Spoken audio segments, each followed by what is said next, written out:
Ray Vaiza was there. Hey, Ray, how you doing tonight? What's going on, my brother? Well, what's going on is that after 2 years, we finally got to see you back in action. What did that mean to you? How did that feel, first off? Oh man, it just I was I was trying to soak it in right away. It didn't really feel real at first, and then my coach he just told me, he's like, man, like just live it up, man. I'm like, you're a pro fighter now. Congratulations, and all the hard work you put in. Like you said, 2 years. It's been 2 years since the last time I fought, and I didn't give up. My motto was "Don't give up." My barber, he actually started that. So hashtag Don't give up, and it's an honor, man. It's an honor. I was able to get back in there and get a quick finish like that. You put yourself through a hard camp, and for it to end in 11 seconds, that's a true blessing right there. 2 years away. Was there ever a moment where you doubted that you would be returning to the cage as you're having to deal with injuries? Yeah, no lie, there was a little bit of doubt. I got a little scared. I thought I wasn't gonna be the same. I thought I wasn't gonna come out how I did on Saturday. But like I said, don't give up, guys. If there's something that you really want and go get it. Go get it. It's all right here in the mind. It's mind over matter. So like I said, if you want something, go get it. Since a young man, even when you were playing football, you were still splitting time, were grappling, kickboxing. You've always had a certain devotion to the fight game. What has it been of that passion that's kept you with this mindset and this commitment to it for well over 20 years? Well, like you said, I've been doing this for a long time, and it just I'm gonna be in this sport until I can't be no longer physically, mentally, and emotionally. I can't, do it anymore. I'm about to be 33 now in a couple weeks. I still feel like I haven't even hit my prime yet. I really don't think I've fully reached that full potential in it. I really got to thank Ray. My coach Ray Borg. He once he's seen that I wasn't on a team, he reached out to me right away, and ever since then he's believed in me, and I can't thank that guy enough, man. I know I could be a little pain in the ass sometimes. I mean, who is it, I really thank him a lot. I owe a lot of credit to him. Oh, at least you can admit it. Yeah, you're a pain in the ass. I'm a pain in the motherfucking ass. I know I am. My girl will tell me the same thing too. I'm a pain in the ass. What was it like having at least someone like Ray to lean on? Because the injury happened after you had already kind of linked up with the Borg team. So what was that like, still having those people to be able to reach out to over this 2 years while you were trying to get the body back ready to perform and get in the gym? I mean, all my teammates told me like, just keep going, Ray. This ain't the end of your career. I know it's a step back, but it's a minor step back for a major comeback. And I went out Saturday, and it couldn't have gone better than that. And then what I displayed. So I really thank my teammates a lot. They always encourage me. Just keep going, Ray, keep going, and I promise all the hard work that you put in, it's gonna pay off. Corey, he's one of my main sparring partners over there at Borg's.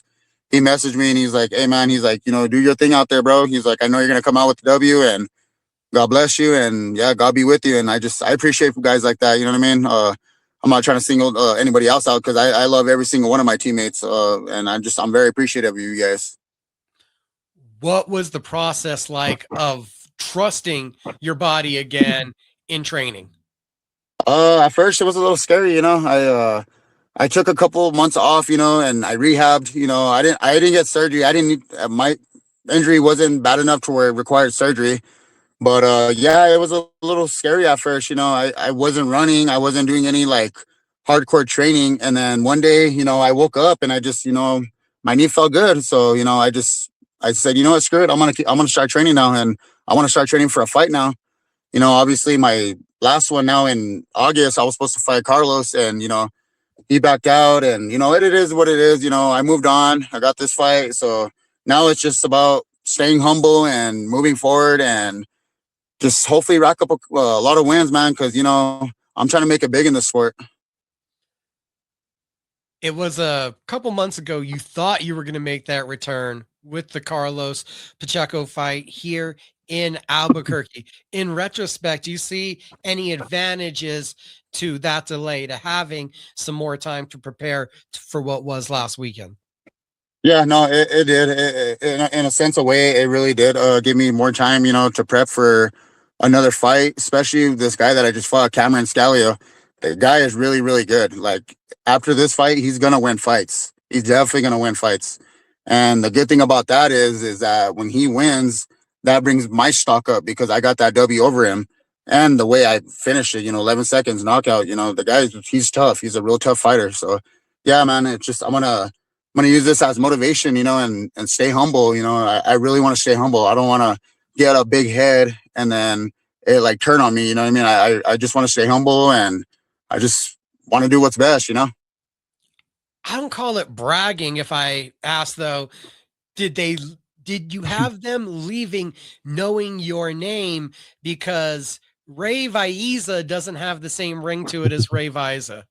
Yeah, I gave Andre Petrowski, I gave him some crap about that. We're at weigh-ins and I'm talking to John Judy actually, and he was just like, "Well, go tell him, Ray. Go tell him how you say your last name." So I did. I went and told him, and he still got it wrong. Sorry, Andre. I'm gonna give you crap about that again. You got it wrong again for the second time, even after I told you. But it's all good, brother. No worries. But yeah, man, it just I just it's crazy. I don't mean to like talk crap, but I really silenced that crowd, and I said I was going to do that. I was going to go to Philly, and I was going to handle business, and that's what we did. Was the game plan to knock him out in 11 seconds? Like, talk to us about the fight, the game plan, how that all played out. So right after the fight was over, I went up to Ray and he already knew what I was gonna say to him. I told him, man, I'm like, I knew I was gonna catch him with that front kick, and he tells me, yeah, man, you throw that kick a lot in practice, so it was a matter of time before you caught someone with it. And yeah, like I said, I said like I think it was during the fight week, I had said that I was gonna bring back the old Executioner, the one that comes out and just guns blazing and knocks people out. And I'm glad I was able to do that, and I know every fight's not gonna be like that. I'm not gonna come out and knock someone out quick. My next one, I could freaking go 3 rounds, and that and it's gonna be a war. So I'm trying to stay in good ass shape so that way Where'd I you don't go? have to work. My bad. I'm sorry. My bad. I'm trying to stay in shape. I'm trying to stay in good shape so that way I'm prepped for stuff like that. So that way I'm not, gonna be like clueless. Like I'm gonna be used to it, you know what I mean? So yeah, I'm trying to stay in the tip top shape, and that way I don't have to worry about getting tired during a fight. Because back in my amateur career, that was a little problem with me. I'd get tired. So yeah, I'm not trying to let that happen in the pro career. So far, including what you've done in the amateurs, is that the highlight? Is that now your favorite knockout, your favorite fight moment? Yeah, most definitely, definitely for sure. I actually my fastest knockout previously was 22 seconds, so I beat it by 11 seconds. So yeah, definitely this Saturday was definitely my greatest moment in my whole career. Everybody, if you haven't seen it, Ray's sharing it on his social. It's a teep kick, flush to the mush, and the way that his opponent's body staggers to fall, you're also able to land up. It looked like a follow-up right hand before he collapsed. Yeah, I did. It's when I threw it, I just seen him get stiff, and then he wasn't going down yet. So I just said, they always say, you go until the ref throws you off. So my job is to do that. So yeah, I had no disrespect, but yeah, I had to get him one more, just to get him out of there. So, but yeah, it's crazy, man. I've literally watched that video I don't know how many times, and it seems unreal. And the thought process, it sounds like, is keep the momentum going. Yeah, definitely keep the momentum going. My bad, guys. This thing keeps shutting off. Yeah, definitely keep the momentum going. Like I said, keep humble. Keep it respectful and just train harder. Keep training harder. I know my next fight. I'm gonna go ahead and tease it out. I'm gonna go ahead and say where I'm gonna be fighting. I'll be going out to Dallas actually January 30th for Fury Fighting Championships, and I will be making my way down to 145 for this fight. So we're getting skinny Ray back in 2026. Yes, sir. I'm going down to 45, and we're gonna make some noise at 145. I know you got to get inside and get to practice. Ray, thank you for the time tonight. No, thank you, Micah. I really appreciate you and all the love and support you've always given me, brother. And shout out to all my sponsors. Shout out to my team. And I just got my daughter, so everyone shout her out for her birthday. It was just her birthday. I'd really appreciate it, guys. But yeah, much love, guys. You guys have a good night and happy birthday. All right, brother. Later. Later. Ray